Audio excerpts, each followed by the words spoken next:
Mëngjesi agoi pa nxitim. Vesa ende shkëlqente mbi gjethet e shkures. Dhe dyshemeja e stallës ishte e lagësht duke marrë erë leshi dhe druri të vjetër. Nikola ishte tashmë në këmbë. Me kovën në dorë, kapelen e shtrembër në kokë dhe këmbët zbathur në tokën e ftohtë. Baba i tij tha se ishte shumë i vogël për t'u zgjuar kaq herët. Por ai nuk dëgjoi. Ai shkoi drejt te gardi i pasëm, ku ishte Bora. Delja më e dobët në tufë. Ai që askush nuk e donte më. Ai që hante vetëm nga dora e tij. Ajo nuk erdhi kur e thirrën. As kur e godisnin kovën me drithëra. Por kur Nikoli u përkul dhe hapi pëllëmbën, ajo po vinte. Gjithmonë. Ngadalë duke çaluar. Me sytë gjysmë të mbyllur dhe trupin e hollë si hije. Mirëmëngjes, Bora, tha me zë të ulët. Mirëmëngjes, Bora. Dhe ajo mbështeti kokën mbi shpatullën e tij. Pa nxitim. Pa frikë. Ndërsa djemt e tjerë i hidhnin gur pulës, Nikoli kujdesej për leshin e saj me një krerë të vjetër. Kaloi ngadalë. I hoqi nyjet. Ai foli butësisht në veshin e deleve. Askush nuk e dinte çfarë po thoshte. As nuk ishte e nevojshme. Atë ditë, ai nuk tha pothuajse asgjë. Ishte më e qetë se zakonisht. Sy të fundosur, gojë e thatë. Por para se të kthehej në shtëpi, ai u gjunjëzua në tokën e rrahur, ai mbështeti ballin e tij mbi të sajin dhe qëndroi kështu për një kohë. Delja merrte frym ngadalë. Edhe ai. Dhe kur u ngrit, ajo nuk e ndoqi atë. Ajo qëndroi aty duke e shikuar sikur e kuptonte. Sikur ta dëgjë. Shtëpia ishte ende e errët kur nëna e Nikolës u zgjua. Druri në sobë ishte shndërruar tashmë në hi. Jashtë dëgjoi vetëm zhurma e erës që godiste derën prej druri që nuk mbyllej siç duhet. Ajo e ndezi llambën. Ai e vuri çajnikun në zjarr. Ai ndau bukën bajate dhe mjaltin në pjatën e hekur. Nikol, thiri ai nga dera e dhomës së gjumit. Le të shkojmë, mëngjesi tashmë është i acartë. Heshtje. Ajo e shtyu derën me shpatull. Feneri dridhej në dorën e tij. Djali ishte shtrirë në krah. Batanie deri në qafë. Fytyra e qetë, e zbeth. Sytë e mbyllur. Ajo u afrua. Ajo ja preku lehtë krahun. I ftohtë. Shumë ftohtë. Babai hyri pa thënë asgjë. Ai hoqi kapelen. Ai u mbështet në mur me sytë në dy sheme. Ai nxori ruzaren nga xhepi dhe e kaloi midis gishtërinjve. Nëna u ul në buzë të shtratit. Ai nuk qau. Ai as nuk bërtiti. Thjesht qëndroi aty. Dora në gjoksin e djalit. Sikur të ndjeja ende pak ngrohtësi të mbetur. Jashtë, kova me misër ishte ende plot. I mbështetur në gardh, pikërisht kur Nikoli e la atë vonë pas ditën e kaluar. Delet e tjera tashmë po kërcisnin fundrat e tyre me padurim. Por Bora nuk lëvizi. Ajo ishte aty, e shtrirë në cep të vathës, me sytë e kthyer nga dera e shtëpisë. Unë nuk hëngra. Nuk bletëroj. Sa po shikova. Firmë. I qetë. Si dikush që pret të dëgjoj zërin e tij. Ai zë i ulët çdo mëngjes. Por nuk erdhi. Dielli po linte ngadalë atë ditë. Por askush nuk e vuri re. Në fshat, koha ecën ndryshe kur djali në shtëpi nuk zgjohet. Dhe kur edhe delet të ndalojnë së ngrëni. Sepse diçka iku pa bërë zë. Tavolina në dhomën e ndenjes u tërhoq në qendër. Pëllura e bardhë, të cilën gjyshja e mbante të mbështjell me barëra, ishte shtruar me kujdes. Kishte aromë livandoje dhe kohe. Babai e mbajti trupin e Nikolës në krah. Djali dukej shumë i lehtë. Nëna ia hoqi kapelen nga koka. Flokët e erët e kaçurela binin anash. Se preu flokët, murmuriti ai. Nuk kam dashur kur të pres flokët. Gjyshja e krehte, pa u nxituar. Ai i krehte flokët si dikush që po lutet. Gratë e fshatit mbërritën në heshtje. Secili me një lule, një copë leckë ose një bukë të mbështjell me një pecel. Nuk kishte asnjë të qarë me zë të lartë. As lutje të bërtitura. Vetëm duar të zëna. Uji i ngrohtë. Gjethe dafine. Ata e pastruan trupin ngadalë, sikur të pastronin një gotë shumë të vjetër. Babai u largua. Ai u ul në prag të derës me ruzaren e varur nga dora. Ai shikoi dyshemen. Për në qiell. Për rreth. Pastaj i mbylli syt. Nëna qëndroi me djalin. Ai veshi këmishën prej liri. Ai që i përkiste gjyshit tim, i rregulluar me gjilpër dhe fije. Ai futi një degës rozmarine në xhep. Pastaj ajo e puthi në ball. Dhe e mbuloi qafën me copën. Në vath, Bora nuk u shfaq. Askush nuk e pa gjithë ditën. Një nga fqinjet tha se ajo duhet të ketë rënë diku dhe të ketë vdekur e vetme. Një tjetër tha, jo. Nuk ka fund për problemin. Jo. Ajo nuk ka shkuar ende. Nëna dëgjoi. Por ai nuk u përgjigj. Sapo shikoi nga dritarja. Shiko ende. Sikur të priste tingullin e një thundre. Ose një hije e bardhë midis pemëve. Natën, qielli u bë i rëndë. As edhe një yll. Pa dritë hënë. Vetëm një erë e ftohtë që kalon në përçarjet e drurit. Trupi i Nikolës mbeti në dhomë, mbi tavolinë. Qirin ishin ndezur përreth. Dhe heshtja pushtoi shtëpinë. Por jo një heshtje boshe. Ishte një lloj heshtjeje që vjen përpara se të ndodhë diçka. Obori i shtëpisë ishte plot. Njerëz nga i gjithë fshati. Burra me të zeza, gra me shami koke, fëmijë të qetë që mbajnë lule. Dielli nuk doli. Qielli ishte krejt i bardhë, sikur edhe mëngjesi të ishte bërë i trishtuar. Në mes të oborrit, arkivoli i Nikolës. Ishte e thjeshtë. Bërë nga dërasa të lehta. Me thonjë të shtrembër dhe kapak të hollë. Sipër, pëllura e bardhë e qëndisur me fije blu.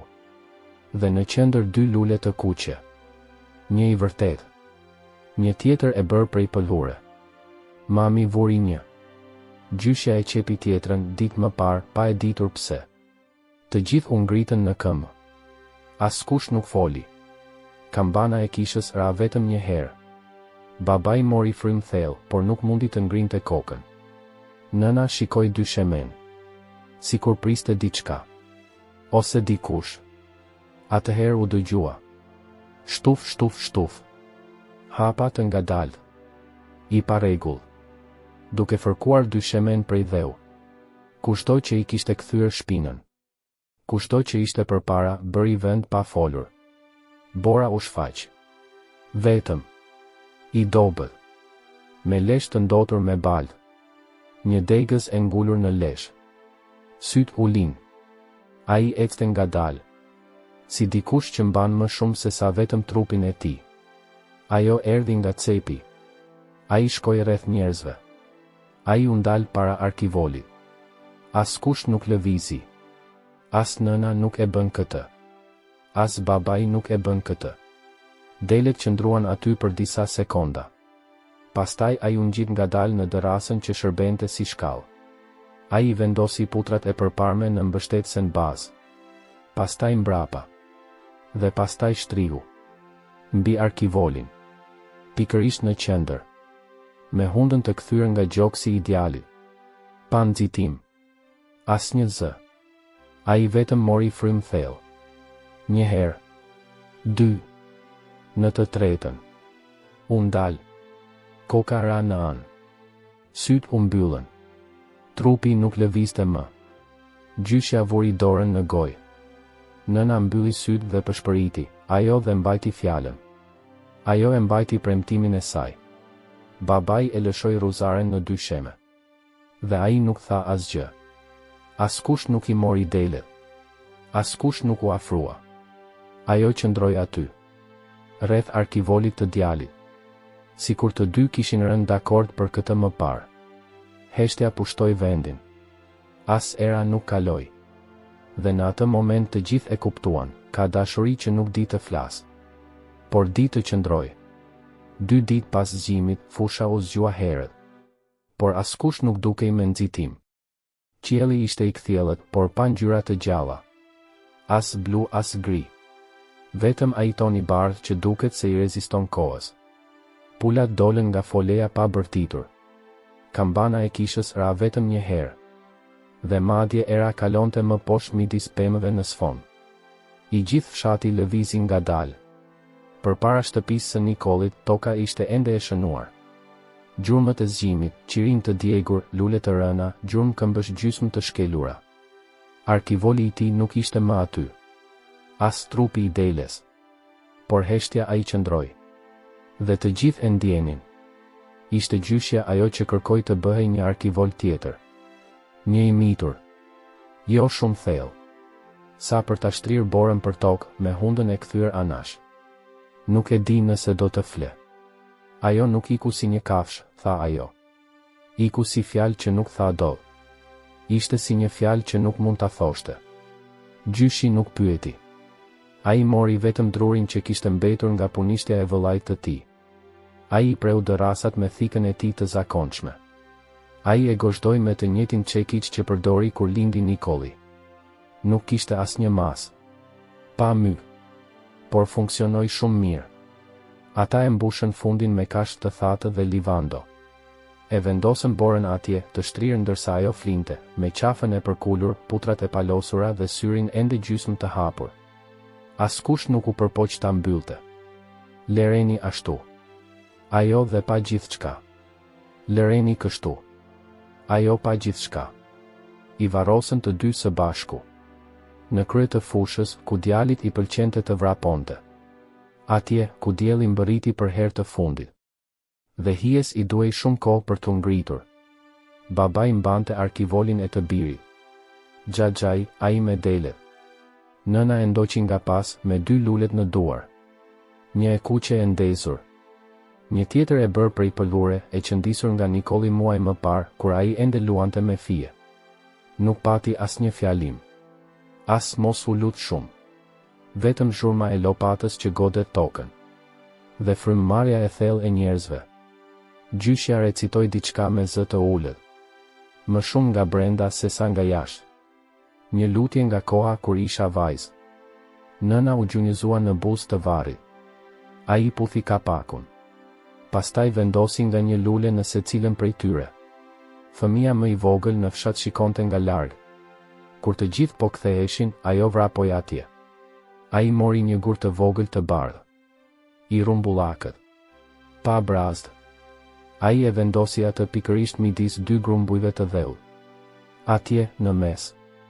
Dhe ajo tha me vete, për të mos harruar ku flen. Që të mos harrojnë se ku flen. Në ditët që pasuan, fshati ngadalë u rikthye në gjendjen e mëparshme. Qumështi u kthye në zjarr. Kambanat filluan të bien përsëri orët. Qetë tërhiqnin parmendat. Fëmijët qeshën në oborrin e shkollës. Por atje, në atë fushë të lartë, asgjë nuk u kthye. Nëna e Nikolës e pastroi dhomën pak nga pak. Ai e palosi këmishën. Ai i mbante vizatimet me laps në bagazh. Ai e la krerin e deleve varur në dritare. Babai nuk i preku veglat. Ai as nuk e rregulloi më gardhin. Në kohën e darkës mungonte një vend në tavolinë. Por askush nuk foli për të. Sepse aty, ajo që mungonte të gjithë e dinin. Disa thanë se dëgjuan hapa të lehtë natën pranë fikut. Të tjerë betoheshin se pan një hije të bardhë duke kaluar fushën pak para lindjes së diellit. Kishte nga ata që gjetën një lule të rënë pikërisht aty ku nëna kishte lënë enën e ushqimit. Por askush nuk shkoi ta zbulonte me siguri. Sepse ka gjëra që nëse përpiqemi t'i shpjegojmë shumë. Ajo zhduket. Gjyshja mori një copë të hollë druri. Ai shkroi me qymyr, Nikol dhe Bora nuk folën shumë, por u kuptuan gjithmonë. Ata nuk flisnin shumë, por gjithmonë e kuptonin njëri tjetrin. Ai e gozhdoi dërasën në një kunj dhe e nguli midis dy varreve. Pastaj vendosi 3 gur të vegjël në një rresht. Një për të. Një për të. Dhe një për atë që i lidhte ata. Koha kaloi. Lulet janë tharë. Kashta është kalbur. Por kujtesa jo. Ajo u rri. Ngadalë, si bari i egër.